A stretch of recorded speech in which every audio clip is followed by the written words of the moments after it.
Coucou les amis, alors aujourd'hui je vous fais une vidéo qui me tient beaucoup à cœur, mais énormément à cœur, parce que j'accompagne de plus en plus d'entrepreneurs et j'accompagne beaucoup de femmes de manière générale qui ne font pas forcément les choses pour elles.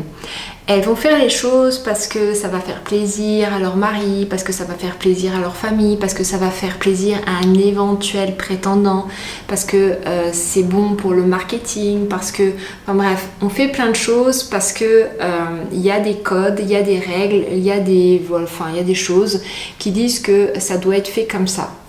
Et moi je vous invite réellement à faire les choses pour vous, que ce soit de manière personnelle ou de manière professionnelle.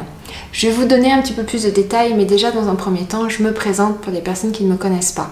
Donc moi je m'appelle Fanny, je suis coach thérapeute et ici je partage mon expérience en tant que femme, en tant que coach thérapeute et en tant qu'entrepreneur. Je pourrais vous faire plein de longues théories, mais pour moi il y a réellement la théorie et la pratique et ce sont deux choses totalement différentes. Donc ici je vous partage mes prises de conscience, les prises de conscience de mes clientes, les outils qui ont fonctionné pour moi.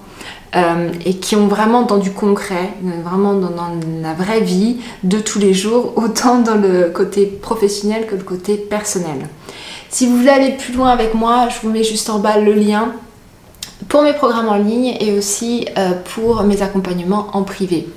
Pourquoi est-ce aussi important de faire les choses pour soi et pas seulement parce que c'est bon pour le marketing ou c'est bon pour mon copain ou c'est bon pour ma mère ou c'est bon pour... enfin, peu importe. C'est bon de faire les choses pour soi d'abord. Parce que quand on est dans l'entrepreneuriat, très souvent, il y a des règles. Il y a je dois faire tant de choses, je dois écrire comme ça, je dois utiliser tel mot, je dois faire attention à mon SEO, je dois faire... Et en fait, on se met tellement de choses, on se bourre tellement le crâne que déjà on peut procrastiner dans un premier temps. Et puis le deuxième truc, c'est qu'il n'y a plus de plaisir. Et comme il n'y a plus de plaisir, ben, en fait, on arrête très rapidement.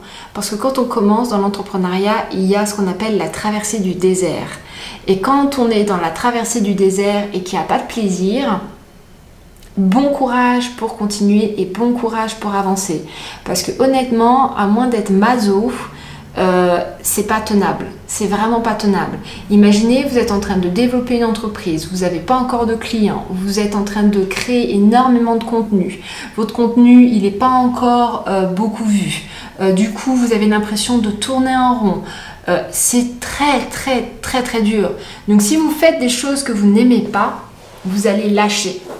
Et c'est exactement pour tout, les relations de couple. Si vous faites des choses pour faire plaisir à l'autre, mais que vous n'aimez pas en fait les actions que vous avez à faire tous les jours, bah, au bout d'un moment, vous allez juste lâcher parce que vous n'allez pas avoir de plaisir, vous n'allez juste pas aimer quoi. Donc, il y a besoin d'abord de faire les choses pour vous et à ce moment-là, les clients vont venir à vous, les gens qui vont se reconnaître vont venir à vous et puis surtout, vous allez prendre du plaisir même pendant cette traversée du désert où vous n'aurez pas encore de clients ou très peu de clients. C'est méga important de faire les choses pour soi. Moi, tout ce que je fais sans exception, je l'ai fait pour moi. Les photos sur Instagram, les self-portraits, je les ai faits pour moi, pour me réconcilier avec moi et mon corps. Les vidéos, les lives que je faisais le soir, je les faisais pour moi, pour gagner en confiance. Les vidéos aujourd'hui que je fais, je les fais pour moi, pour réellement m'entraîner à parler face à une vidéo, pour me regarder à nouveau, pour voir où est-ce que je fais des fautes, où est-ce que c'est mieux, où est-ce que... Enfin voilà, et puis ça me permet de voir ma progression aussi. À un moment je voulais faire du vlogging et le vlogging je voulais le faire pour moi parce que je m'étais dit ah ça peut être sympa pour mon développement personnel d'emmener la caméra, de faire des montages machin. Puis finalement je me suis rendu compte en faisant un test que c'était pas pour moi du tout. Mais vous voyez, tout ce que je fais, je l'ai fait d'abord parce que c'est bon pour... Enfin ça m'apporte du plaisir. Automatiquement. Si ça ne m'apporte plus de plaisir, je lâche parce que je sais très bien que si c'est pas ok, ça va se ressentir énergétiquement, émotionnellement. Ça se ressent toujours.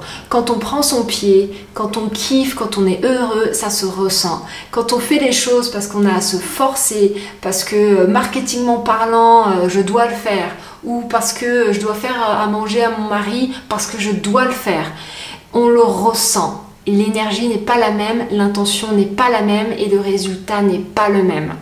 Donc vraiment faites les choses pour vous d'abord, tout fonctionne. Tout fonctionne. Regardez les stratégies marketing, que ce soit, on va regarder du Gary Vee, on va regarder du Alex Cormon, on va regarder, peu importe, toutes les stratégies fonctionnent à condition que vous aimiez et que vous preniez votre pied. C'est le plus important, que vous preniez du plaisir et que vous soyez constant. Et dans une relation de couple, c'est exactement pareil. Ça fonctionne à partir du moment où vraiment vous prenez votre pied et où vous êtes constant.